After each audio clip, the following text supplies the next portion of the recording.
שלום לכולם, וברוכה הבאה לורן מישראל. Thank you so much. We'll start in Hebrew. You want to start in English, Lauren? Why do you feel more comfortable? We'll start in English for now. Okay, we'll start. Lauren, we haven't seen you in a long time, in a while. It's been a while. Lauren was in Toronto, and then she moved to Israel. And we miss you. I mean, even though I see you on Facebook all the time, but we still miss you a lot. So tell us what happened. You left for Israel. Not what happened. I think it's a great thing that you moved to Israel. But why did you decide to go, and how you're doing there, what you're doing, and so forth? Tell us. Thank you so much. First of all, thanks for having me. It's always great to see you. Yeah, so basically I left. I made Aliyah, thank God. Very excited to be living in Jerusalem now. And I was actually not originally going to make Aliyah. I intended to come here for a one-year program. But when I came here, it was in March, and it was right at the beginning of the Corona lockdown craziness. Oh. And I landed the week that they shut the borders in Israel for the first lockdown. After I got here, 4 days later, they shut the borders. And I was here 4 days in quarantine alone in my Airbnb. My program was canceled. I didn't know what was going to go on. I just had this feeling. I decided I had to make Aliyah. I had to live here. I came here. I didn't want to leave. So I called up my mom and I said, I'm not coming back. I'm staying in Israel. God.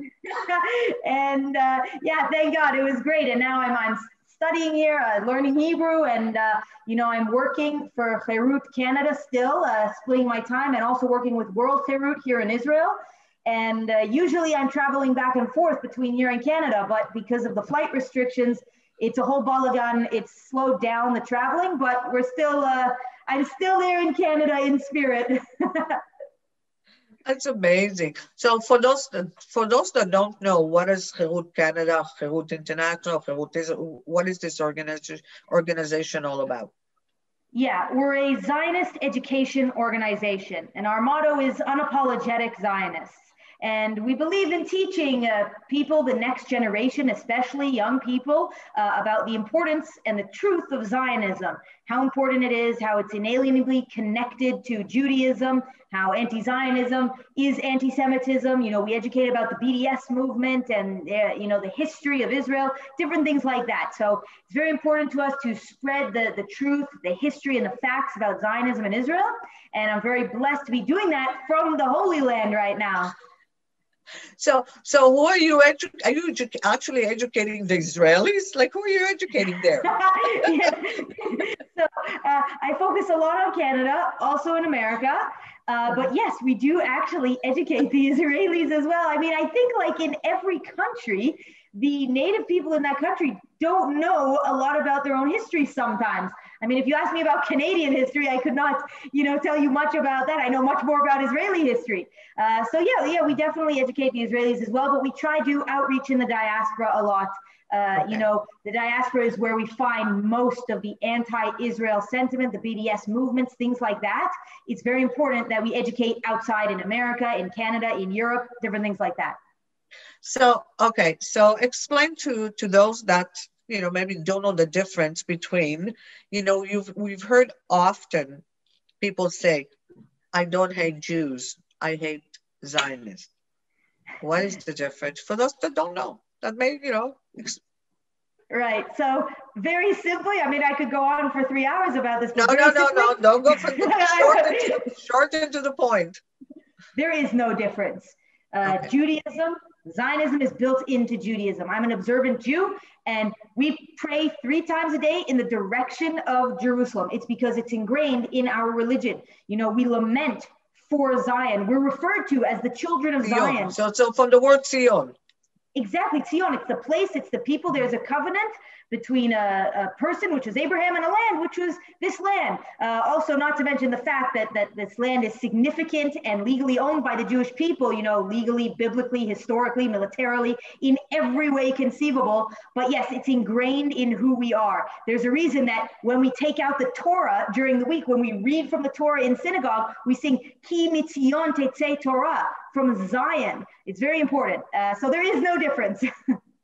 So where's this coming from? That the language, that is going around, the division between, the Zionists and Judaism is not the same.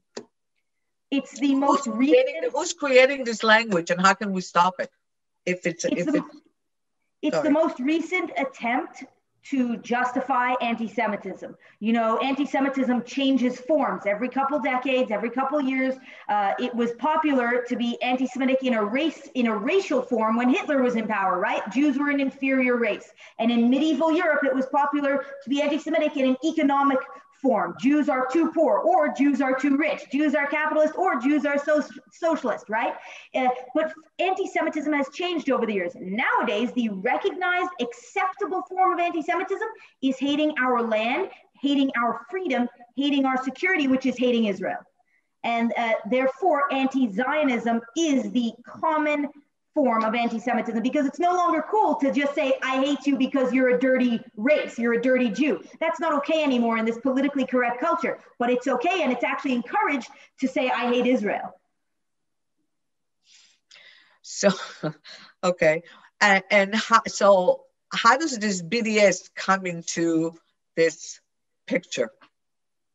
Well, the BDS movement is popular on almost every university campus around the world, and they're trying to boycott Israel financially. They're trying to harm Israel with economics, and they're failing, thank God, but it is an attempt to delegitimize Israel and to hold it to double standards. No other country has a BDS movement against it like this is. It is implicitly anti-Semitic, not to mention the fact that when there's BDS, there are terrorism ties. The same people who fund the BDS movement fund Hamas and its affiliates, things of that nature. Also, when the BDS targets students on university campus, who do they target? Who do they choose to target? They target Jewish clubs, Jewish students, boys wearing kippahs. They're interconnected. They always forget that they're only supposed to be anti-Zionistic, but their anti-Semitism comes through often. I often hear the BDS. I laugh when I see the BDS because they want to boycott Israeli products, but they really don't want to do that because they're so but if it's to save their life, they will use an Israeli product. Or when they used to use a computer, something in their computer that is been developed or created or invented in Israel, they're still going to use it. So, sometimes I don't understand what is this BDS all about, because they really do use Israeli product all the time, just because they don't drink the wine, You know what I mean? Exactly. They like to boycott hummus and SodaStream, but they don't boycott, USB keys and the chips in your phones and computers and cancer treatment. Yeah. So how do we as a people combat that? Education. Education is our only tool. Educating meaning truth. We have to tell the truth because they're telling lies. Pure and simple, the BDS movement is built on lies, propaganda, and Jew hate. Therefore, the only way, and the most powerful way we can combat that is with education, teaching the generations, what the truth is. So they have all the facts and they're armed and ready to disprove these ridiculous propagandic lies. That's, what we're doing. We have to educate. Okay, so what is educate us? So what is the truth? The truth is that, first of all, to boycott a single country by virtue of the fact that it's a Jewish country, and that's why they're doing it, that is anti-Semitism. And this is provable in so many examples. They don't boycott because of borders or boundaries or anything. It's all lies. The boycott started long before the reestablishment of the state of Israel. Boycott started, to be honest, thousands of years ago when the Jews were wandering around. But in a contemporary example, for example, the Arab League Council in 1945, that's 3 years before the independent reestablishment of the State of Israel, they announced a boycott of all Jewish and Zionist products. Jewish and Zionist, they use those words synonymously. They're proving that the enemies of Israel don't see any difference between Jews and Zionists. They all think it's the same. They're boycotting us anyway until we don't exist anymore. Hold on, that's interesting. What did we produce in 1945? Listen, we've always been Exactly. We weren't producing USB keys like we are today. Yeah. Although we have always been a leader in what we're doing, meaning when we're planting trees, we're always the furthest ahead and planting the most trees. When we're draining the swamps, we're doing it most efficiently. So I'm very proud of what we can do, but again, they boycott when it's convenient for them. They can boycott hummus because they don't want to eat it. Oh yeah, we're being great social justice warriors, but when it comes down to it, you want to boycott phones and computers and medicine and technology? No, they don't, because it's inconvenient for them. So really, this is something that we have to promote, that if you want to boycott everything. You can't just pick and choose. No? Exactly. That's dishonest. It's disingenuous. Listen, the successful boycotts throughout history that have actually taken place and succeeded for a reason, to end slavery, to end apartheid, different things. When they boycott. They don't, say, oh, we won't, eat the tomatoes, but we'll eat the cherries because they're really delicious. That's not a boycott. That's what I feel, but it's just spreading the hate. Anyway, we're going through a pandemic. There's enough, bad feelings, and there's enough, depression and, negativity around. I don't want to add more. I promise that this show will be a happy show, but unfortunately, the anti-Semitism around the world, especially during the pandemic, is growing. And I've seen them use the vaccine. I mean, the whole world knows that, the Israeli population is almost finished being vaccinated. It's like unbelievable how fast people are getting vaccinated in Israel, by, millions. But I mean, I've heard it on the news saying that, Israel picks and choose and, do not give, vaccine to Palestinian. And I mean, I know, and that that's a lie and that is not true. But, people that are listening that may not know you and I and have no idea that they really believe that. How do we combat things like that? And Right. what is going on around the world with anti-Semitism? Yeah, of course. So that's a very pervasive and one of the big instances of anti-Semitism that we're dealing with right now. Israel succeeds in getting vaccines to their people. Of course, it must mean that they're oppressing the Palestinians and they're refusing to vaccinate them and yada, yada, yada, all these things. First of all, I just want to point out, can you imagine the outcry of the international world if Israel had forcibly vaccinated all the Palestinians against their will when they did not ask for it? The world would have gone crazy and said, we're poisoning them and we're trying to kill them and this is a fast way for genocide. Can you imagine how crazy it would have been? But yes, so Israel is vaccinating its own citizens and therefore there's an excuse for more anti-Semitism. Obviously, this is not true. Under the Oslo Accords, which is under international law, Israel is not required and cannot just forcibly inject people when they don't want to be injected. People cite the Geneva Convention. Also, under the Geneva Convention, they cannot forcibly inject a population with vaccines who do not want to be injected. Not to mention the fact that the Palestinian Authority, who governs the Palestinian people, that's their elected government. And I say elected in quotation marks because Mahmoud Abbas has been sitting in office for 17 years. God help him, he won't leave. But that's their elected government. They're in charge of vaccinating them. They're in charge of all medical needs and supplies for their people. Israel has nothing to do with that, nothing. Israel vaccinates all its citizens, Arabs, Jews, Christians, Muslims, atheists, anyone in Israel. Yeah. Israel is vaccinating them. So there's no discrimination. This is just another excuse for anti-Semitic lie. This is the hot topic nowadays, vaccinations and COVID. So there must be somewhere we can find anti-Semitism, right? I know. But so do you see a rise in anti-Semitism around the world? Yeah, I'm definitely seeing it. It's different now, obviously. Everything's gone online, which actually emboldens the anti-Semites a lot of the time because they can write things from their computer and they have immunity, essentially. People can say whatever they want. They post tweets and statuses and hold on. No, they cannot. They banned people like Trump out of the... Yes, exactly. So don't say that. Yeah, no. You're right. They pick and choose. You can pick and choose who you want to be on. I mean, come on.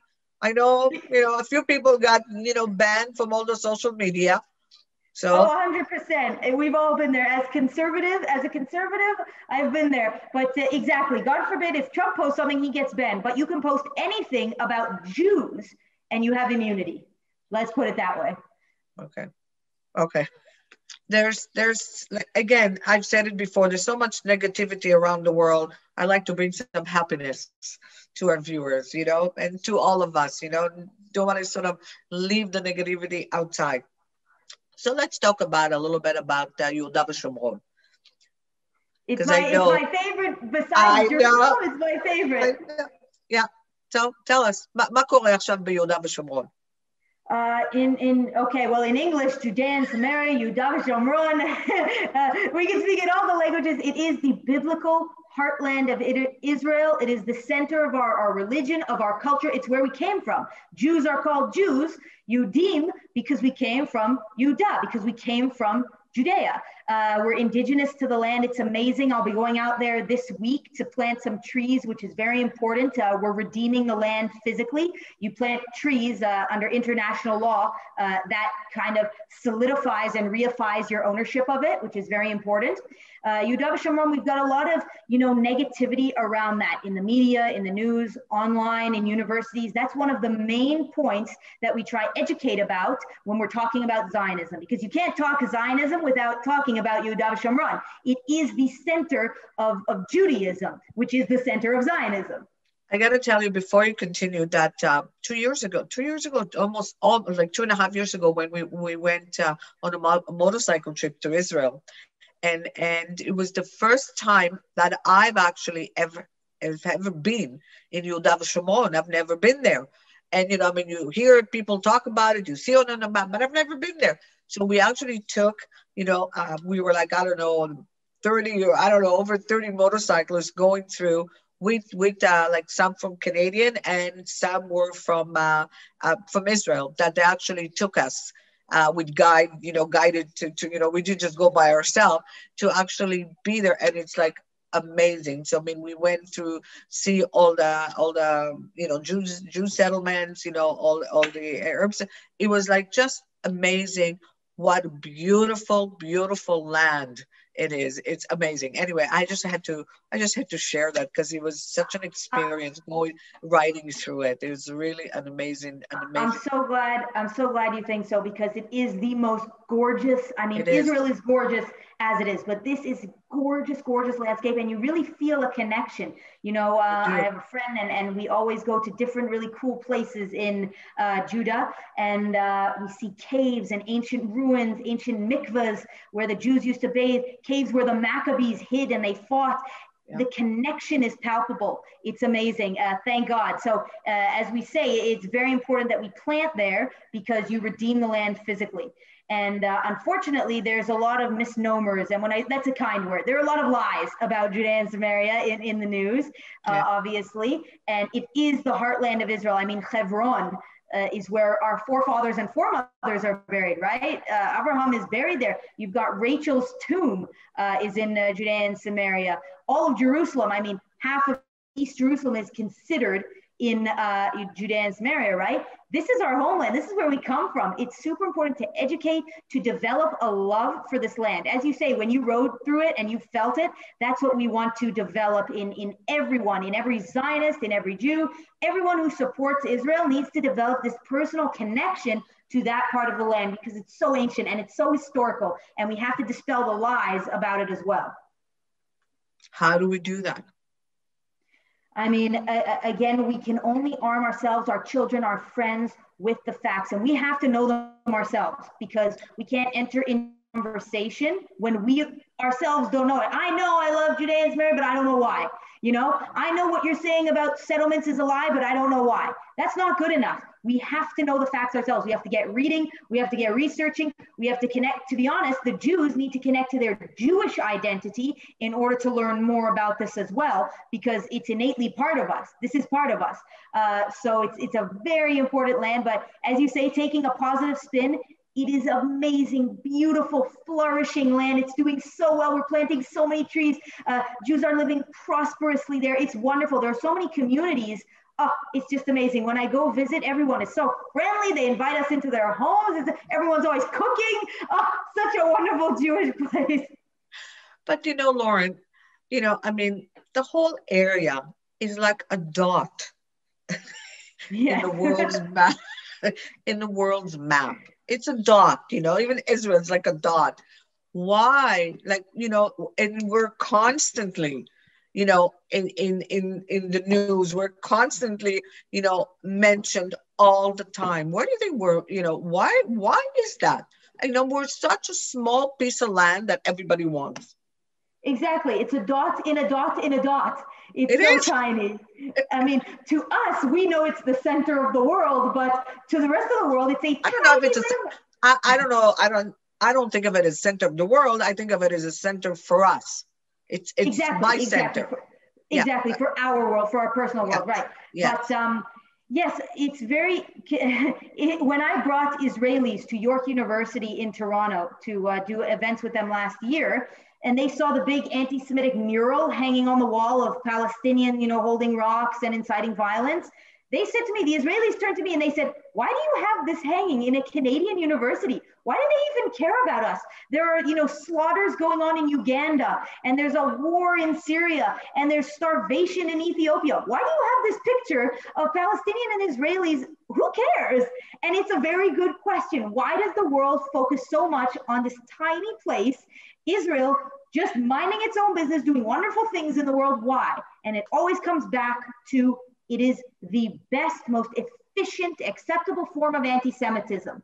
When the world wants to get rid of us, they say we want to get rid of Israel. We don't want to get rid of the Jews. We just want to get rid of Israel. Remember, they used to shout, go back to Palestine in Germany, but now they shout, go back to Europe. No one wants us anywhere. So excuse me, but I've heard this new saying in the past couple of years, go back to Europe. Yeah. Where is this? Like, my family have never been to Europe. Like, we're not from Europe. There's many Israelis that have nothing to do with Europe. We're not from Europe. Why is this saying, like, why are we allowing this language to continue? What does that mean, go back to Europe? I don't understand. Who started this, notion, go back to Europe? Like, many of us are not from Europe. Exactly. How do you fight something like that? I mean, it's crazy. Most Jews are not from Europe. Originally, we're all from Judea. That's where we're indigenous to. Many Jews have never even been to Europe. Thank God. Many, when they got exiled, from Israel and they got expelled, they circumvented it and they went to different places. They ended up, in different places. Many were, exiled into Europe, and unfortunately, the Holocaust, and we lost a lot of our family there.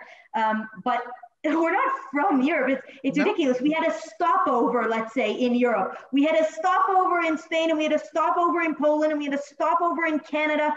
We're not from there at all. We're from here, but people don't care. They used to shout, go back to Palestine when we were in Europe and to get us out. But now that we're here, they don't want us here. Go back to Europe. It's crazy. And when you try to discuss this with someone and say, let's talk about Jewish history, they say, okay, let's talk about, 1930, starting when you were in Europe. I say, no. I want to go back a couple thousand years to talk about our history. No, we never want to talk about that. We only want to talk about when you were in Europe. It's crazy. Why in Europe? Like, my parents and grandparents were born in Israel. My great-grandparents were born in Israel. Like, well, why wouldn't you want to talk about it, Exactly. But anyway, we'll never end this conversation. Will never end. It's never... I just wanted to ask you a question that how do you educate people when they talk about Jerusalem? I mean, we know Jerusalem is, the capital is in the heart of every Jew. But in the past number of years, there have been claims that, Jerusalem belonged to them. It doesn't belong to us. Like, how do you educate when in the history, in our Bible, Jerusalem is mentioned, I don't know how many, 300 and something times, and maybe I'm wrong with the numbers, but it's mentioned so many times, and it's not, it's a holy place for us. How do you educate somebody who doesn't want to be educated? They want to create their own history. They want to change the history, create a new, history. How do you deal with that? How do you educate? Yeah, it's very difficult. So when we are educating, there are two classes of people that we're trying to reach. The ones that don't know, who are genuinely unknowledgeable and ignorant, and who are potentially open-minded, even if a bit hostile. And then there are the die-hard anti-Semites who are not going to listen to. They're not going to listen to you. Just like I'm not going to change my mind about, my indigeneity in Israel. So too, they're not going to change their mind about their hate and wanting to kill Jews. So we're catering towards the people who are more, unknowledgeable, genuinely ignorant. They have no vested interest in this conflict. They don't know. And maybe they're open-minded and maybe they will engage in open dialogue, discussion, debate, and learning. And we could see each other's point of view and hopefully get some facts on the table. That's all we can do. But again, if there's someone standing on the other side of the aisle waving a flag and chanting for my death, he's probably not the person I'm going to reach with my education. You're doing a fantastic job. We need more like you, Lauren, to educate. And I feel like to really, honest to God, you have to educate our own people too. First, I think there's a lot, you're right. There's a lot of people, a lot of Jewish people that really don't know, their own history, and unfortunately, there's a lot of fracturing in the Jewish community itself, and there are, terrible self-hating Jews nowadays as well, who don't only know the history, but they're willfully blind and they don't want to know the history. We have to educate them as well. Good luck.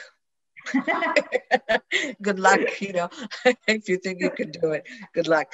Anyway, thank you so much. I always love to hear from you. And continue the great work that you do. And good luck, in Israel, in the epidemic. Everything is, closed. Good luck. And I'm really glad that you're learning Hebrew. That maybe next show we'll be able to speak in Hebrew, Lauren. מה את אומרת? פעם הבאה נדבר עברית, אה? כן, הלוואי. בשבוע הבא אני מדבר רק עברית. כל הכבוד לך. כל הכבוד. תודה רבה לך, Lauren. Really, I thank you so much for what you're doing. Continue the good work. And I'm going to show a little video, one of your videos that you're actually giving some, history lecture. And I think that's awesome for the viewer to see you in action, as I say. As an Thank you. And please, God, we'll be in person soon. No more online. We'll be back in person. I'll get to see you and we'll get to educate people in person. Alvai. Amen. Just say amen. תודה רבה לך, Lauren. And I hope to see you soon. Thank you. ואני מקווה שתהנו ולהתראות בשבוע. Hey guys, Lauren Isaacs here. Today, I wanted to make a video about the definition of anti-Semitism. It's very important and relevant right now, considering all the anti-Semitism going on in the world. But before we get into that, look at a couple of these posts and articles. Every time I open up social media or Facebook or the news or anything, there's anti-Semitism everywhere. These are all from in the last 2 weeks. CNN wrote, Israel is no longer a democracy, but an apartheid regime devoted to cementing the supremacy of Jews over Palestinians. Wow. CNN generally is, but that's blatant anti-Semitism.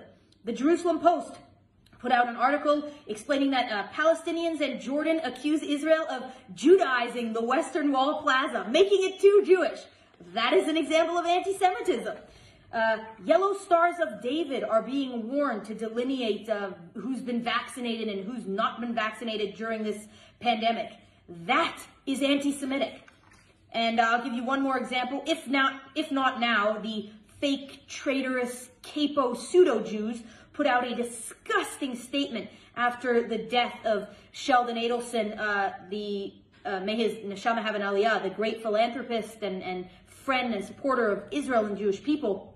They said he dedicated his life and wealth to empowering the far right. But our collective work, the work of building solidarity and fighting for freedom and dignity for all, can undo that harm. Yamach Shemo. May his legacy be erased. That's what they wrote. And they call themselves Jews. These are not Jews. Just to be clear, I'll go on a little rant.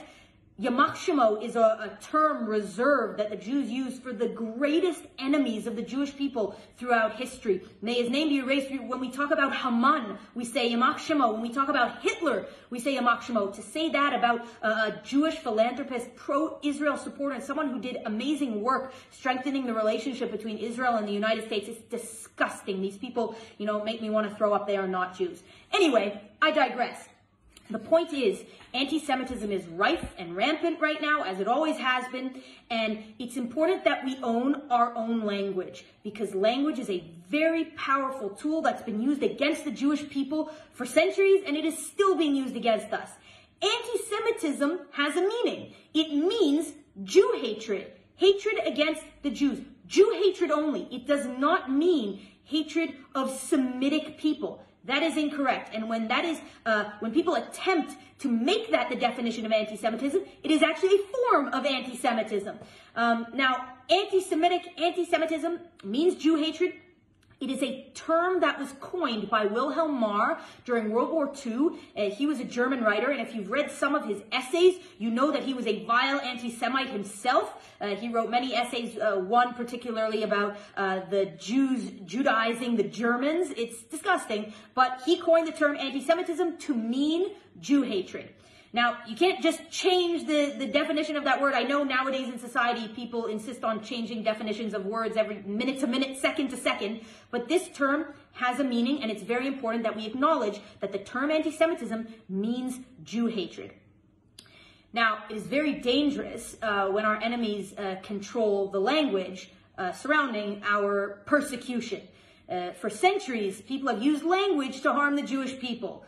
Case in point, when the Jordanians renamed Judea the West Bank, that was problematic. They were using language, and it's very much hurt the Jewish cause over the years.